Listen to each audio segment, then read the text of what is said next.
अब्बू नहीं गए, मुझे तो ऐसा लग रहा है अब्बू ही चला रहे गाड़ी। तो सुमैया इसलिए इतना ज़्यादा रो रही है क्योंकि अब्बू, अम्मी और मुस्कान खाला के यहाँ पर गए थे, फिर अचानक से उनका देहरादून जाने का प्लान बन गया। तो वो वहीं से हमारे पास वीडियो सेंड कर रहे हैं और हमें बहुत गुस्सा आ रहा है देखकर, और सुमैया तो रोने लगी।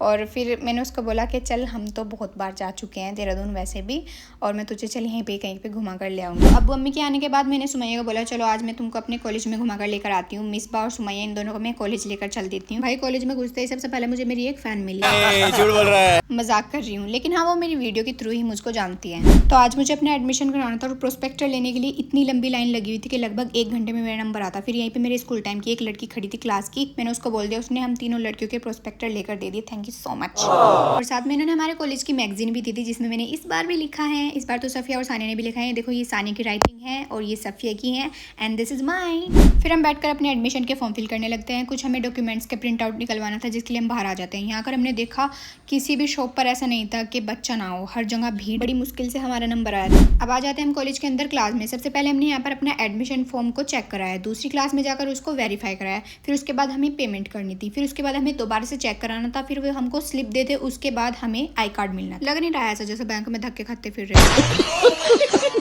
लेकिन देखो ये बात तो माननी पड़ेगी कि हर काम में धक्के खाने ही पड़ते हैं। वैसे तो हमारी सभी चीज़ें हो गई थी, बस पेमेंट होना रह रहा था। पता नहीं क्या नेटवर्क इशू आ रहा था, पेमेंट ही नहीं हो पा रहा था। लगभग हमें 1 घंटा इसी चीज़ में लग गया था। फिर हमें भूख भी लगने लगी, बारिश भी आ रही थी, इसलिए हमने सोचा चलो पहले कुछ खा कर आ जाते हैं, फिर उसके बाद देख लेते हैं कि पेमेंट होता है या नहीं। बच्चों की देखो क्या हालत बना दी, ऐसा पड़े यहाँ जैसे राशन बट रहा है। बारिश में बाहर बैठने का तो कुछ हिसाब था नहीं, इसलिए हम कॉलेज के सामने वाले रेस्टोरेंट में आ जाते हैं। ऑर्डर आने से पहले ही पैसों की वसूली कर ली, 50 का ऑर्डर करके 500 फोटो लिए। और इस खाने की वीडियो तो जब तक बने जब तक ये ठंडा नहीं हुआ, गरीब।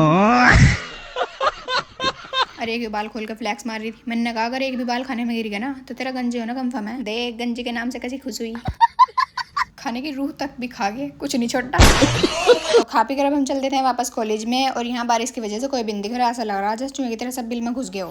और क्लास में आते ही हमने पेमेंट की, फाइनली इस बार पेमेंट हो गई थी और बस अभी हमें स्लिप लेनी रह रही थी, बट इतनी ज़्यादा भीड़ थी तो हम बस वहाँ से चल देते हैं क्योंकि हमारा बिल्कुल भी नंबर नहीं आने वाला था। और बारिश इतनी मज़ेदार है कि बाइक भी लोटी मार मार नारी। जाते टाइम हमने नारियल लिया और ऑटो में बैठकर जब ठंडी ठंडी हवाएं चली थी, उसके साथ बहुत हल्की हल्की बारिश, ऐसा मन करा था बस किसी के साथ ना बोलो, ये इतना प्यारा मोमेंट है, बस इसको फील करो, बहुत अच्छा लग रहा है। और आज का दिन तो इतना अच्छा गुजरा ना, ऐसा लग रहा था जैसे गर्ल्स के साथ आउटिंग होती है अपनी फेवरेट गर्ल्स के साथ, वो वाला। और बारिश ने तो 4 चांद लगा दिए थे। Thanks for watching my video, bye bye.